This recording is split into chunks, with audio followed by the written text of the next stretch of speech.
Influence doesn't live in techniques, it lives in a person, in people. And this is why most people fail. Most people think they know what influence is. They think it is persuading a person, a technique of some sort, some kind of cool tactic that they write in a notebook and they memorize. We're shifting and sometimes breaking a person's reality. And most of the time they don't know it's us that's doing it. In 1951, a dude walked into a bank in Denmark and convinced the cashier to hand over every dollar using just his voice. He hypnotized the bank teller without a weapon, without any threats of any kind. And in 2014, a car dealership manager handed over a brand new SUV to a man who just calmly told him to do it. And later on in the interview, the manager said it just felt like a dream. These people aren't using scripts. They use command of reality, but it does work. And influence isn't about the words themselves. Influence is not about the words. It's about who you are and what you are when you say those words. When you command your own reality, other people fall into sync. And when you don't do that, they ignore you. Did you know I was personally dragged into the whistleblowing about the sexual abuse, trafficking of vulnerable women at the nonprofit organization with a false accusation by the female central to my story? I had support from some famous people like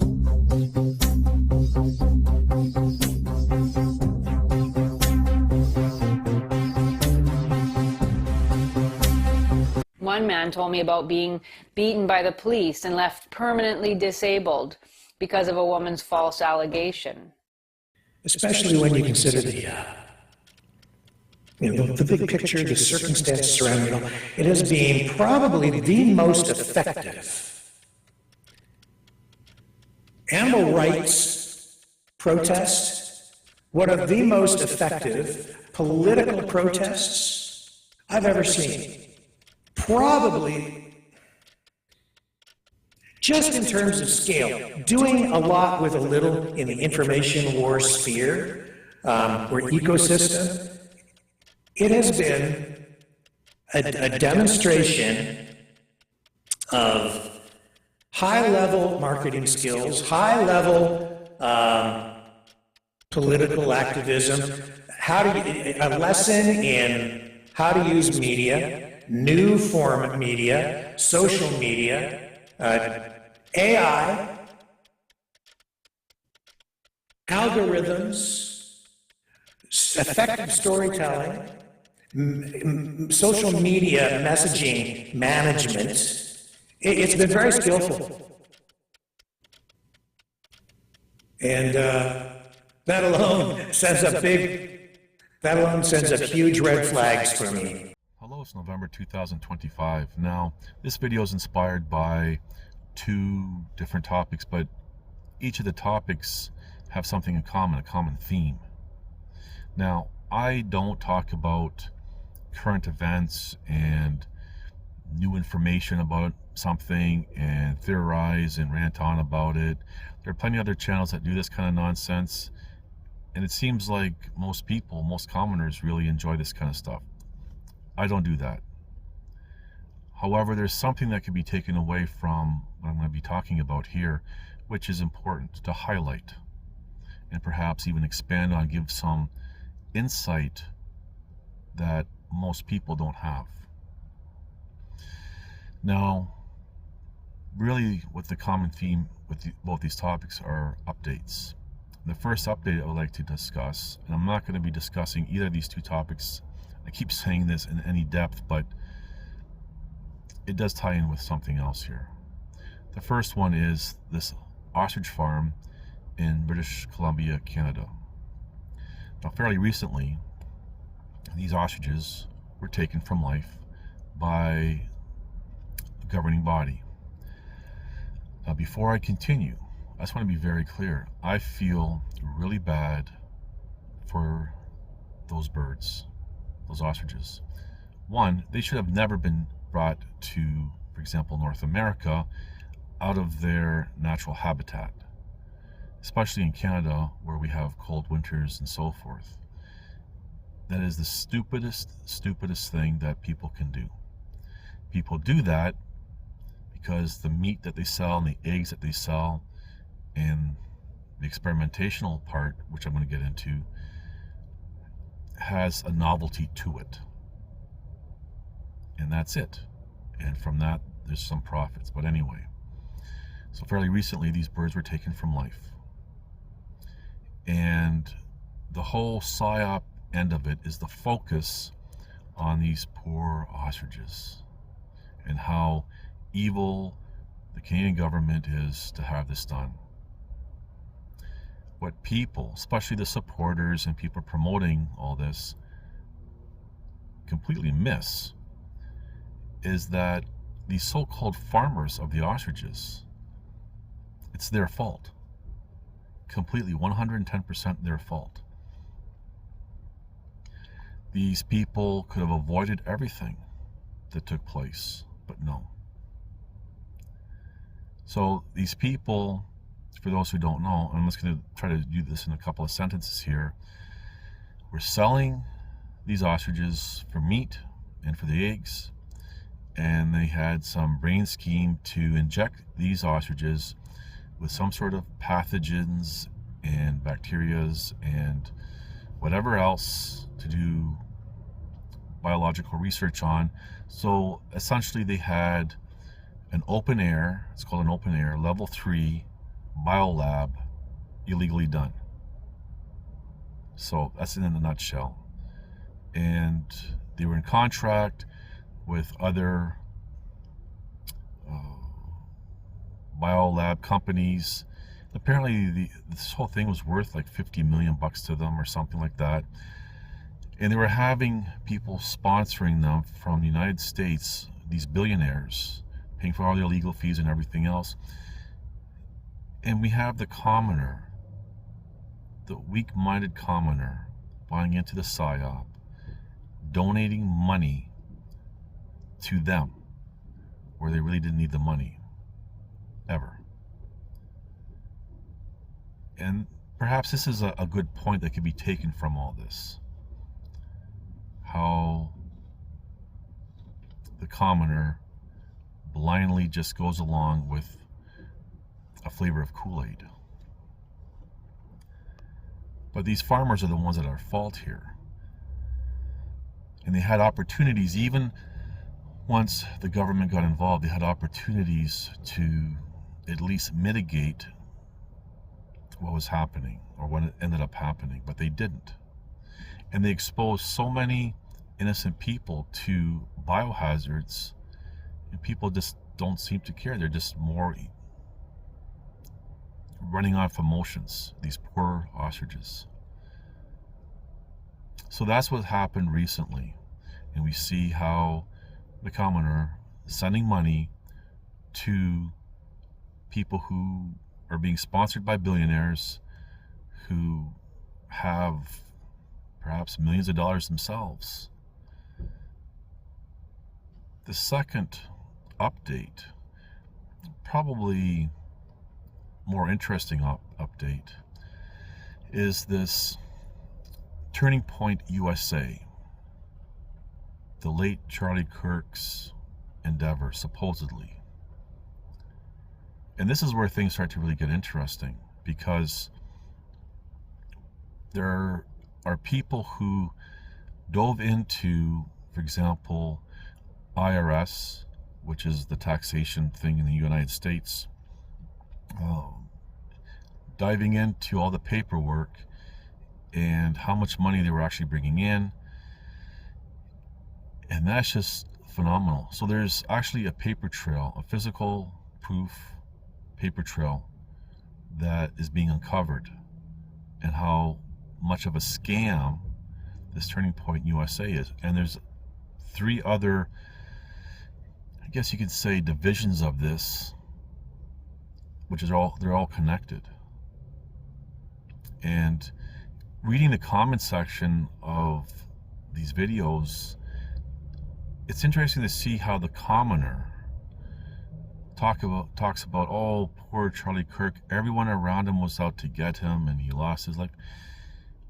He was part of the scam from its conception, and he wasn't, and I didn't have any problem raking in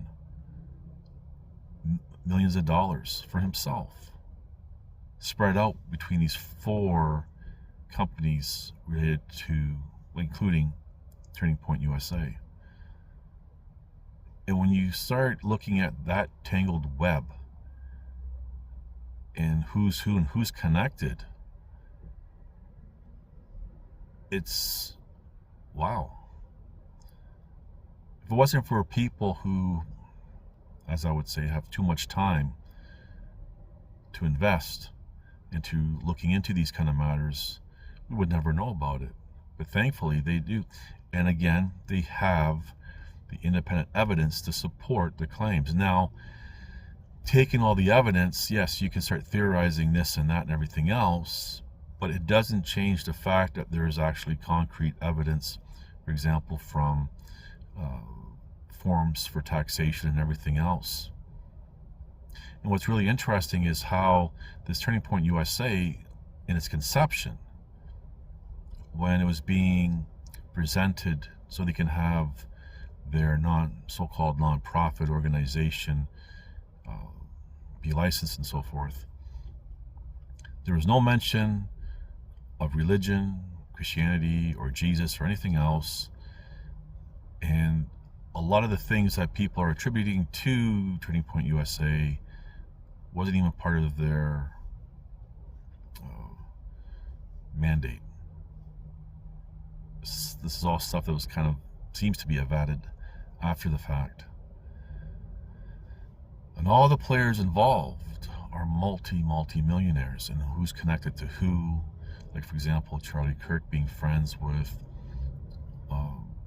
one of Donald Trump's sons, which is fine. I have nothing against Donald Trump, President Donald Trump. That's, I'm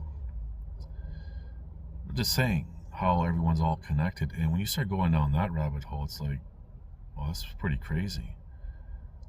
And it does support everything that I was saying, say, 10 years ago, calling out these different online celebrities, also known today as influencers. And over time, people would bash me about this and that. And Charlie Kirk would have been one of them that I would have addressed 10 years ago and over the time. So the crazy part is people donating to multimillionaires. Once again, we see the commoner, based on emotions, donating to people who don't need help. We have two examples here. How the commoner is being manipulated through their emotions. All these millionaires carrying around whatever, doing what they want to do, and there's nothing that could be done to stop them. People are focused on, for example, these, what's it called, the Epstein files, and wanting to see the paperwork. Well, you know something? There's no files to begin with, no lists or anything. But there's other things that perhaps are even worse than that no one cares to see lists about. These millionaires pay money to hunt other human beings.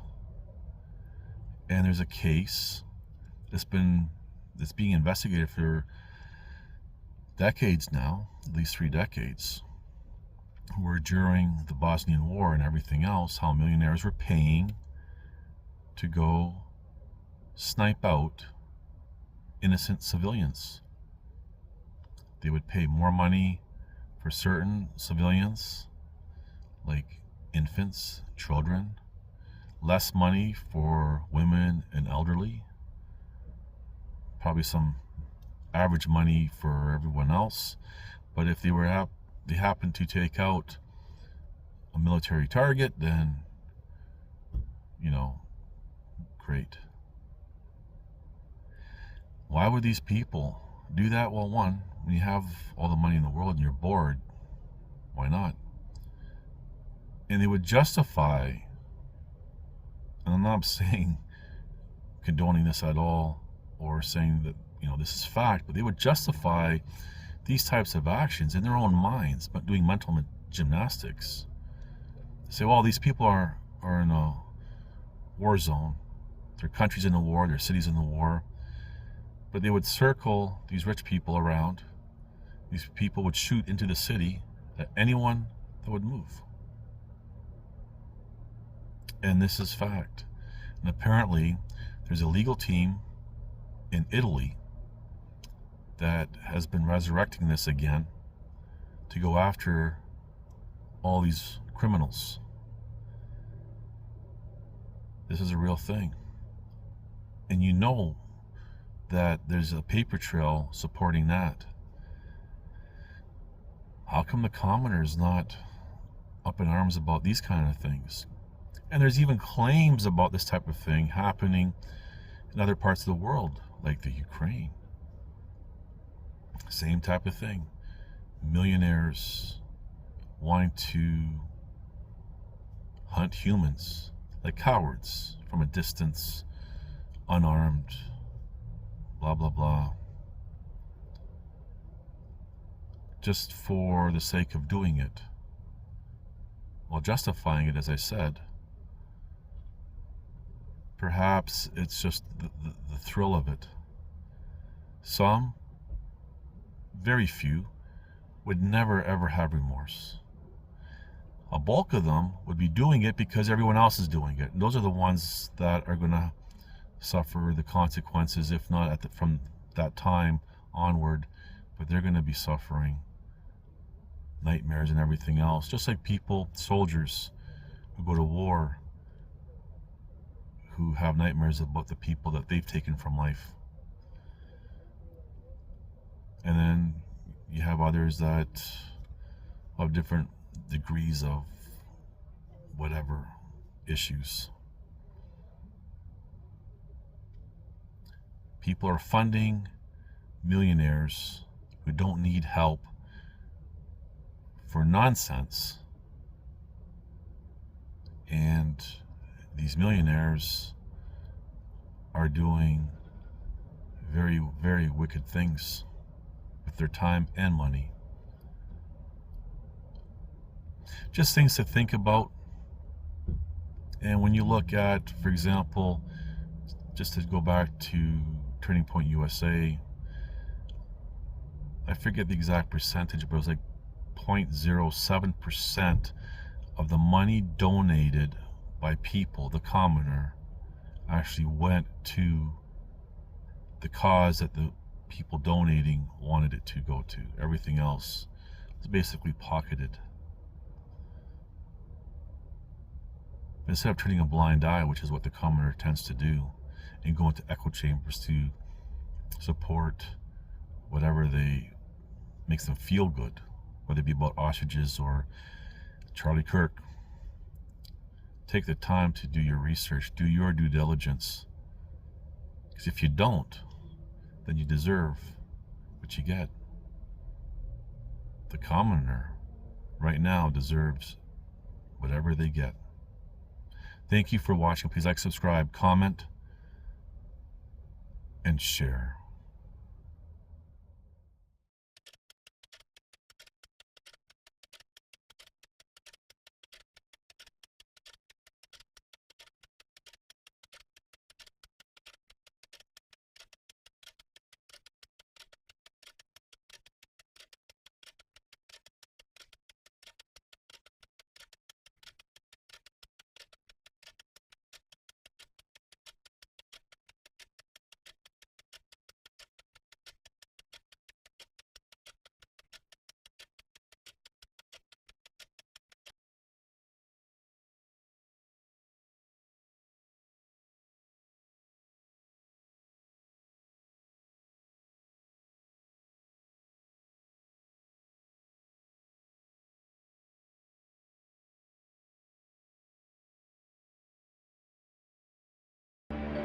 The enemy, the machines tell you, is neither human nor synthetic.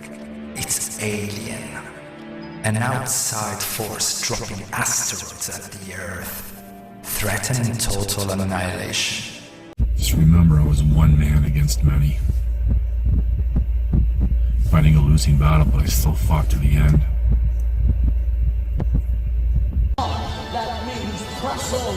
That means endure. That means God cannot fail, and you're not going to give up. That's not an option for a child of God. This means you are going to be numbered.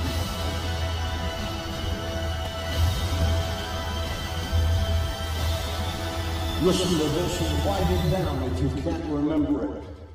You're never going to outgrow warfare. You simply must learn to fight. I hear people say to me, oh, when is it going to get easier? When you die.